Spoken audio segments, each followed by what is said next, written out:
ঈদের আনন্দও কাজ করতেছে, 2 দিন পরেই ঈদ, অনেক খুশি। আবার একদিক দিয়ে হইতেছে অনেক কষ্টও লাগতেছে, আমাদের মাহে রমজান চলে যাচ্ছে। তো রমজানের কষ্টটাও কিন্তু অনেক বেশি।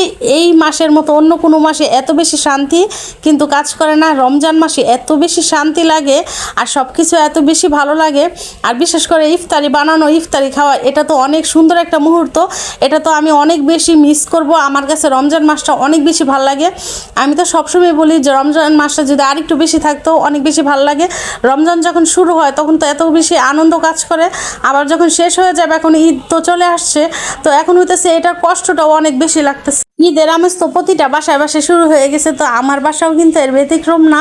আমার বাসাও এর আমেজ শুরু হয়ে গেছে। তো মেহেদি দিয়ে কিন্তু ঈদের দিনটা আমরা উদযাপন করব। আর আমাদের মেয়েদের তো মানে মেহেদি পরা ছাড়াও তো ঈদ তো একদম হয়ই না।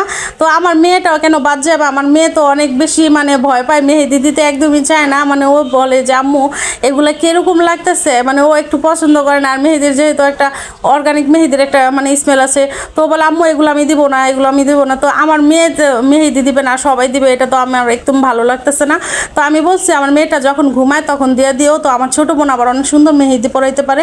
তো যখন ও ঘুমাইছে আমরা তো সে একদম পুরা 2-3টার দিকে আমরা ঘুমাইছি। তো মেহেদি টেহেদি ওরা দিছে। তো আমার শাশুড়ি আর হইতেছে আমার ভাগ্নি, আমার মেয়ে, ওরা দিছে আর কি, মজা করে দিতেছে। 2-3 দিন আগের থেকে মেহেদি পরানো শুরু হয়ে গেছে। মানে ঈদের যে একটা আমেজ শুরু হয়ে গেছে আমার ঘরে না প্রতিটা ঘরেই। তো যাই হোক অনেক বেশি ভালো লাগতেছে আর সবাই মিলে অনেক বেশি মজা করতেছে। এখন তো আবার রাত্রে রান্নাও করবো, তো করলা ভাজি করতেছি। আর করলা ভাজিটা আমাদের বাসার সবার অনেক বেশি পছন্দ।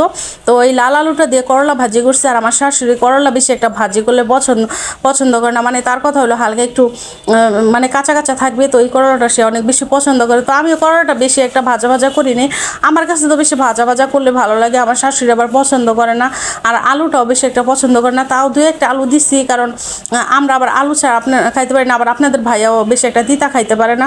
তো 2টা আলু দিছিলাম, খুব বেশি একটা আলু দেই নাই। করলাটা একদম সবুজ সবুজ করে ভাজি করছিলাম। তো করলা ভাজি আমার কাছে অনেক বেশি মজা লাগে। আর হইতেছে রুই মাছ রান্না করব, আর হইতেছে ইফতারি এদিক দিয়ে আবার বানাই ফেলতেছি। আর সব কিছু একসাথেই করতে হয়, রান্না বান্না সব কিছু, ইফতারি আবার রান্না, আমি সব কিছু একদম ইফতারের আগ মুহূর্তে মানে ইফতারের পরে যাতে আমার আর কোনো রান্না বান্না না করা লাগে। তো সব কিছু খুব সুন্দরভাবে গুছায় একদম সব কিছু হাতের কাছে কুটে বেছে সব কিছু নিয়ে তারপরে হইতেছে রান্না করি। আর আমার কথা হয়েছে আমি রান্নাঘরে গেলে সব কিছু জোগাড় করে একবারে রান্না করব। 1 ঘন্টা 1.5 ঘন্টা যাই ঘন্টা লাগুক না, এখন একদম সুন্দরভাবে রান্না করে ঘরে চলে আসবো। তারপরে সারাদিন বসে থাকবো বা যেটাই করি না কেন করবো, কিন্তু বারে বারে রান্নাঘরে যাব রান্না করবো, এই জিনিসটা আমার তো একদমই পছন্দ না। রান্না করলে যেহেতু রান্নাঘরে অনেক বেশি নোংরা হয়, আমার ভালো লাগে না, একদম পরিষ্কার করে চলে আসি। তো এখন হইতেছে পটল, এই বছরে প্রথমে পটল খাইছিলাম। তো আমার আবার অনেক মন চাইছিল পটল খাইতে। তো আমি বলছিলাম যে আম্মা পটলটা আইনা দিয়েন। তো আমার শাশুড়ি আবার নিচে গেছিলো, তো পটল আনছিল 1/2 কেজি। তো খাইলাম, খুব ভালোই লাগলো বছরের প্রথম। আর যে কোনো জিনিস কিন্তু প্রথম প্রথম বেরোলে খাইতে ভালোই লাগে, পরে হইতেছে আস্তে আস্তে ওই জিনিসটা ভালো লাগে না। তো এইদিকে ইফতার টিফতার সব কিছুই একসাথে রেডি করতেছি, কোটা বাছা করবো সব কিছুই। মানে এই 2 জাতের ফল ছিল, পেয়ারা আর আপেল। তো এগুলো সুন্দরভাবে কেটে নিছি, খুব সুন্দরভাবে সব কিছু জোগাড় করে নিয়ে নিছি। ইফতারের আগ মুহূর্তে দেখছি আমি যতই আগে যাই না কেন মানে একটু তাড়াহুড়া লাগবেই, মানে এটা আমি জানি না কেন।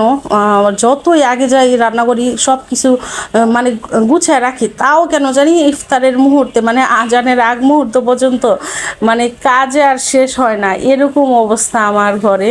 তো এরকমই সব কিছু আমি সুন্দরভাবে রেডি করে রেখে তারপর হইতেছে ইফতারিটা আমি আগে বানায় ফেলে তারপর হইতেছে সেহরি আর রাত্রের রান্নাটা আর কি করি। আর সবার লাস্টে আমি ভাত বসাই। তো এইভাবে প্রতিদিনের কাজগুলো আমি করি।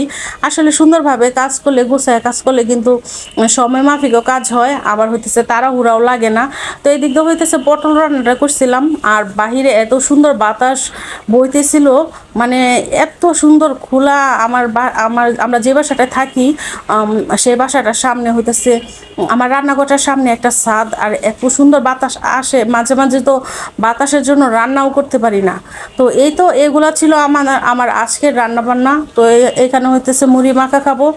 আর আমাদের বাসায় তো কেউ মানে পেঁয়াজ বেগুন এগুলো এমনি এমনি কেউ খেতে পছন্দ করে না। তো মুড়ি মাখলে আমার কাছে অনেক বেশি মজা লাগে, আর আমার কাছে না আমাদের বাসায় সবার।